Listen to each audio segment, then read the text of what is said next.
Pasa algo bien interesante en 1556, eso sí.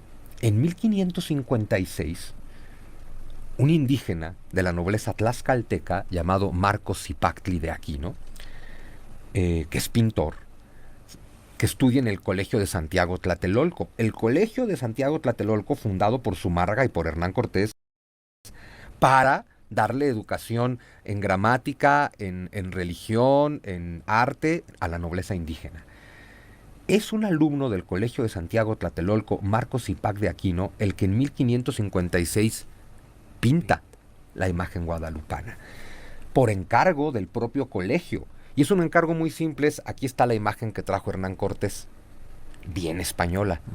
Necesitamos tomar todos estos... Hay que ubicar que este Marcos Zipac, además de un buen pintor, conoce la teología, porque le están diciendo, aquí están todos los elementos iconográficos de esta imagen con significados teológicos.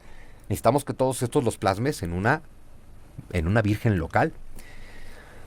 Y el resultado de eso es la pintura guadalupana. Pero es que, a ver, en aquella época, en 1556, todo el mundo lo sabía.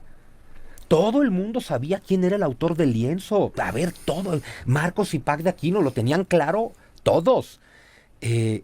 Los franciscanos le llamaban entonces, y le siguen llamando hoy, a la imagen guadalupana, le llaman el Códice Guadalupe. Que los franciscanos le digan así es bien interesante.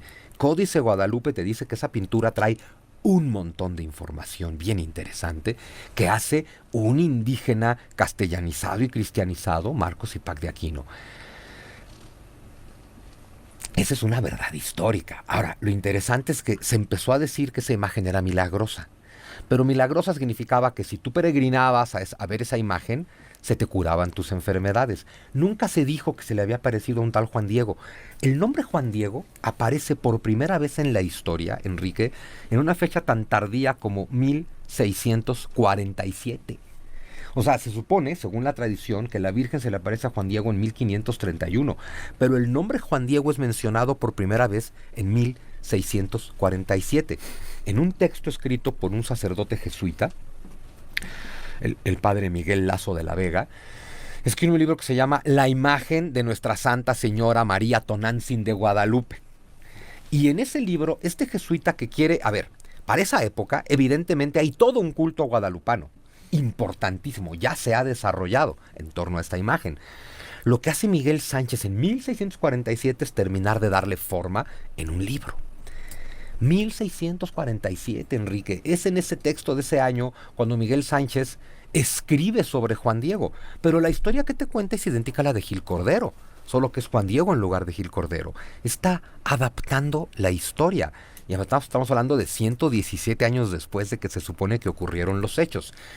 Lo que es que aquí hay varias confusiones, porque dentro de este texto que aparece en 1647, hay un capítulo de este libro, La imagen de la Santa Señora María Tonantzin Guadalupe, hay un capítulo de este texto del padre Lazo de la Vega que se llama Nicán Mopogua. Y claro, Nicán Mopogua es la pieza de todo esto, porque el Nicán Mopogua es el texto de las apariciones, es donde se habla la leyenda de Juan Diego. Lo curioso es esto. Nicán Mopogua es en 1647 como un capítulo del libro de Lazo de la Vega, con un detalle. El propio padre Lazo de la Vega dice en su libro que ese capítulo, Nicán Mopogua, no es original, sino que es una leyenda del pasado. Entonces se supone que él está agregando un texto que ya existía. Ya. La autoría del Nicán Mopogua se le atribuye a un hombre llamado Antonio Valeriano. No nos confundamos, Antonio Valeriano es indígena mexica, es noble mexica, pero se bautizó y se puso un nombre cristiano, pero es un noble mexica. Antonio Valeriano es el que al parecer en 1556, mismo año en que Marcos Zipactli haría la pintura, si seguimos la versión histórica, Antonio Valeriano escribe el Nicán Mopogua, en náhuatl, obviamente, contando estas leyendas de las apariciones. El tema es que aunque Lasso de la Vega dice en 1647 que el Nicán Mopogua que él incluye en su libro es de Antonio Valeriano y es de 1556, no existe no existe ningún escrito original del Nicán Mopogua de 1556.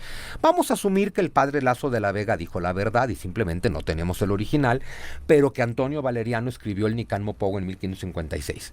Antonio Valeriano era el gobernador de la Ciudad de México, porque había Órale. gobernadores indígenas en la Ciudad de México, nombrados por Hernán Cortés desde el principio.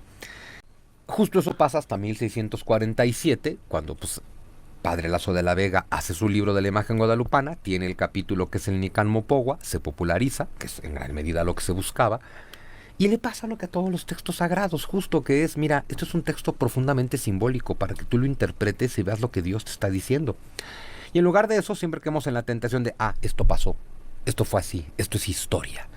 Y dices, es que eso no es historia, igual que los evangelios no son historia, igual que la Torá no es historia, igual que el Bhagavad Gita no es historia, los libros sagrados no son textos de historia. Usan la historia como eje narrativo, pero la llenan de símbolos. El objetivo de los libros sagrados es hablarte de Dios. Para libros de historia, cualquier pelado los escribe, yo los escribo, cualquier pelado escribe un libro de historia. Un libro sagrado, bueno, también escribe cualquier pelado porque lo dicta el misterio divino, pero